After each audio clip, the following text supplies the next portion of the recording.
Okay, let me get this camera straight. What we're doing today is a semi-permanent mount of a GPS in a 2010 Kia Soul.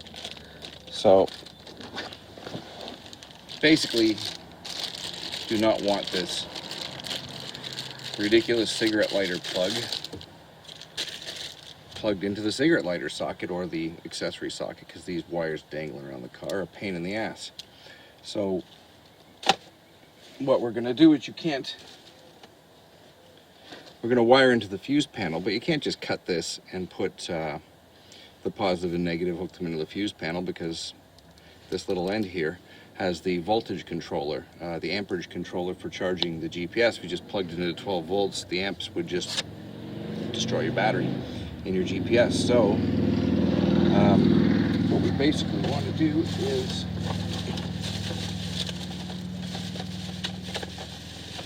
wire a socket that we can plug this into and remove this at any time into the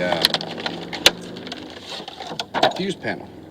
So I grabbed one of these. It's like a 12 volt, it's for clipping onto your battery, and then you can plug an accessory in, but we don't need these battery cables. We just need this part, and this is the part that we're going to wire into the fuse panel, which is on the Kia Soul, is down here. And so anyway, I'm going to get everything set up, and I will be back in 2 minutes.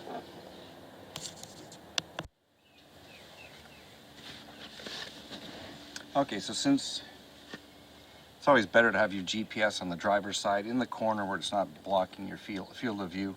Some people may want to put it in the middle, but I think it's safer to put it on the side. Whatever, it's easier and closer for you to reach.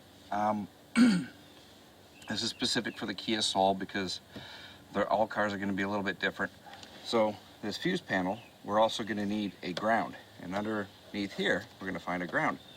So first you want to grab the trim, pull it away. It simply pulls off, it's no big deal, and then pop the side panel out. 3 little tabs that just push in little holes. I'm going to find some 10mm bolts here. This one here goes right to a metal frame for the dashboard, so that's a perfect ground. So we'll pull that out.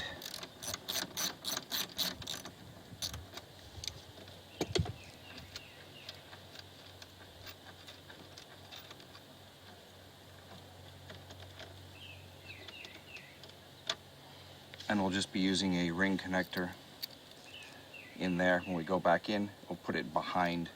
This is plastic, so we'll put it behind so it's sandwiched in between the metal, and that makes a better contact. So now we basically have to cut the wires off of our socket. And how much wire are we going to need? Not a lot. So let's give it, excuse my throat, a little bit of extra. And I'm just going to cut it. Maybe a little bit longer than that.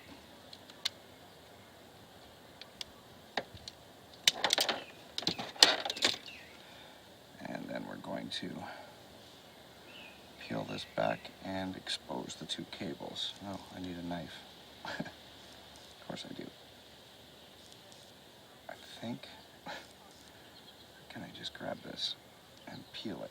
It's twisty, it's not really wanting to cooperate. I gotta get an X-Acto knife. Back in a second.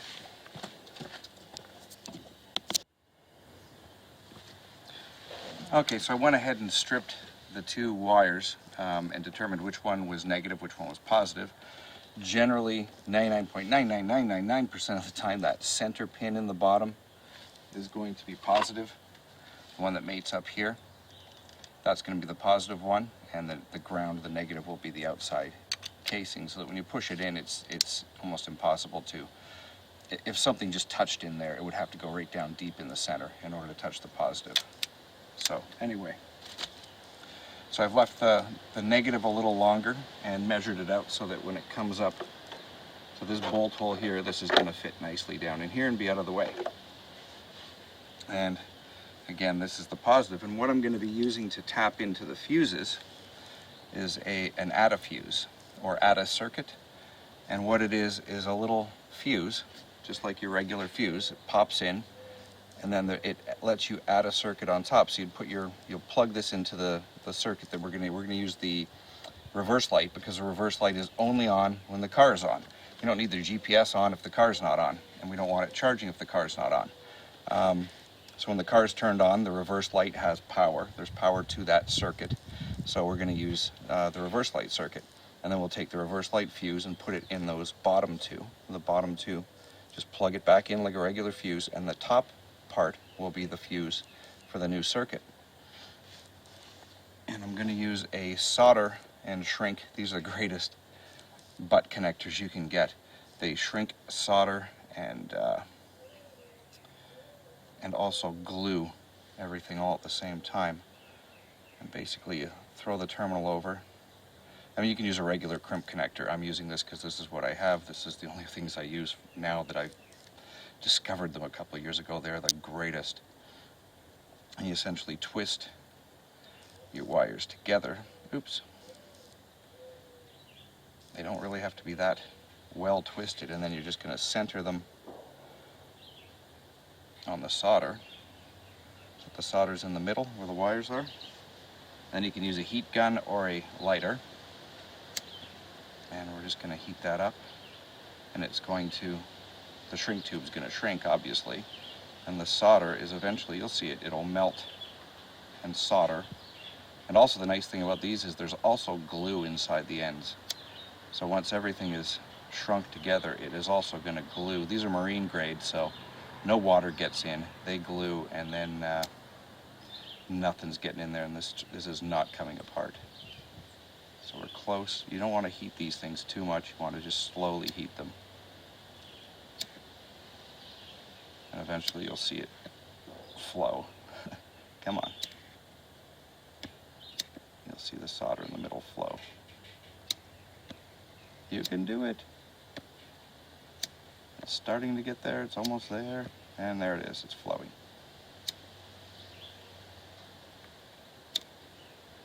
So we're just going to finish shrinking up the ends. And as you can see that the solder has flowed over the soot from the lighter. I'm going to finish shrinking the ends.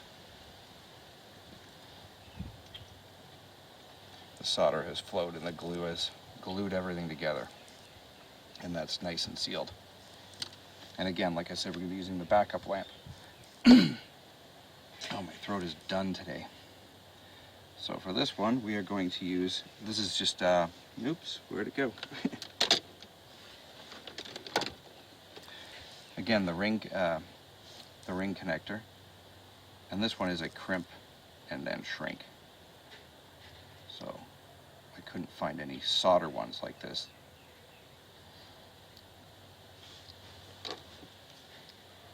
So I'm simply going to crimp this one on. And then shrink the shrink wrap on the end.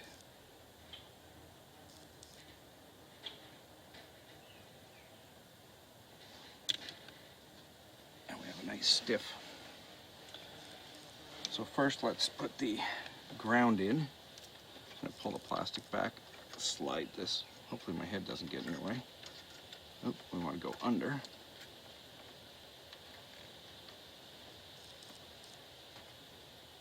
Slide that into the, maybe the other way would be better so it doesn't interfere.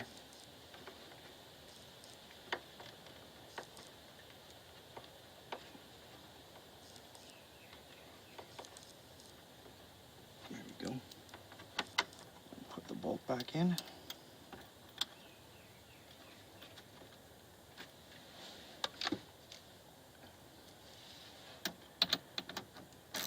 This is just a 10 mil bolt. If I didn't mention it before, I do not know if I did.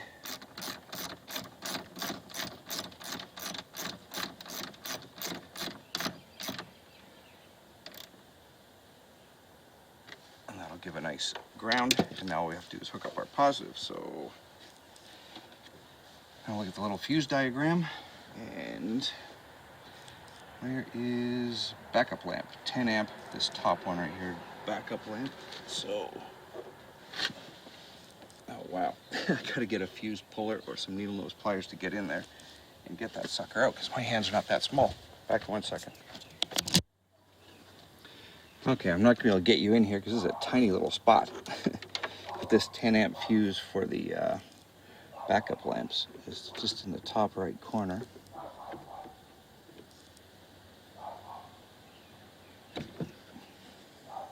Oh, I do not have the correct.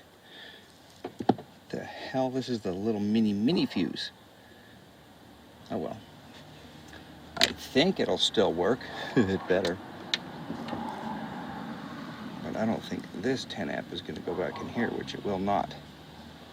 But this should still work.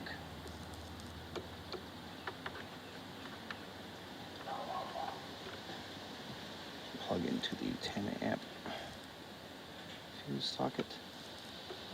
Yeah, that'll work. But I need another 10 amp fuse, so I will be back in a second.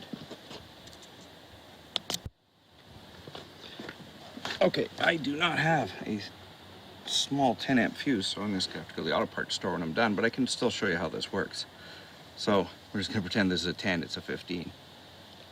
That is going to be for the original circuit plugging in there, and the circuit that you're adding is the top one. Pop that in there, and then we just plug this into the old fuse socket. I'm going to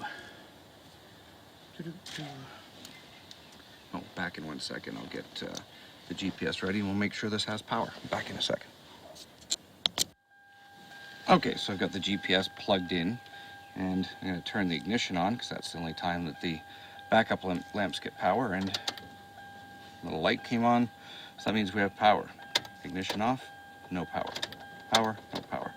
And I already checked the backup lamps still work.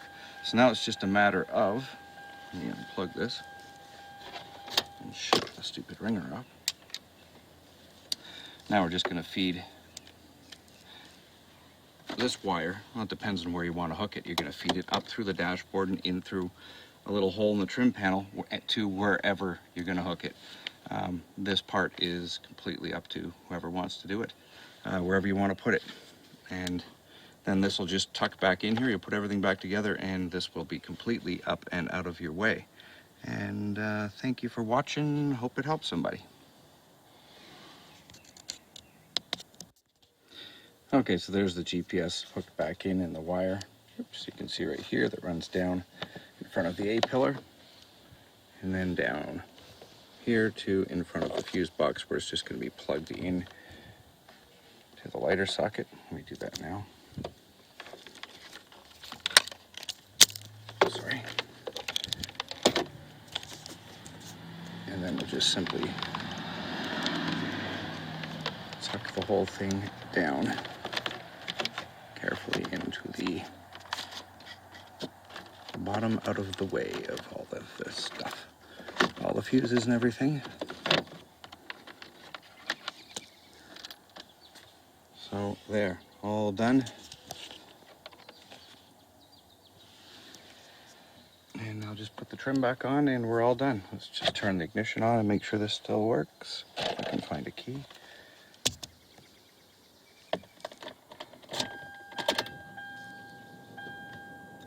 Yep, power light's on. Thank you for watching.